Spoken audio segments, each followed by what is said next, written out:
श्रीमद्वाग्भटविरचितम् अष्टाङ्गहृदयं सूत्रस्थानं ऋतुचर्याध्यायः। श्लोकः। नदीजलोदमन्थाः स्वप्नायासातपांस्त्यजेत्। समासः। नदीजलोदमन्थाः स्वप्नायासातपान्।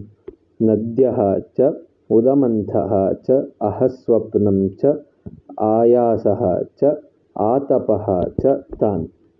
संधिः। नदीजलोदमन्थाः स्वप्नायासातपान् प्लस त्यजेत्। ऋत्वप्रकरणसन्धिः। ऋत्वादेशे संधिः। अन्तर्लिङ्गविभक्तिवचनानि। नदीजलोदमन्थाः स्वप्नायासातपान् अकारान्तपुल्लिङ्ग द्वितीया विभक्ति बहुवचनम्। त्यजेत् त्यज् धातु विधिलिङ् लकार प्रथमपुरुष एकवचनम्। पदार्थः।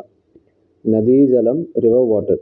उदमन्थः बार्ली वाटर। अहस्वप्नं डे स्लीप। आयासः स्ट्रेन और एक्सरसाइज। आतपः हीट। त्यजेत् अवॉइड। अन्वयः। नदीजलोदमन्थाः स्वप्नायासातपान् च त्यजेत्। अर्थः। One must avoid river water, barley water, day sleep, laziness and heat. धन्यवादः।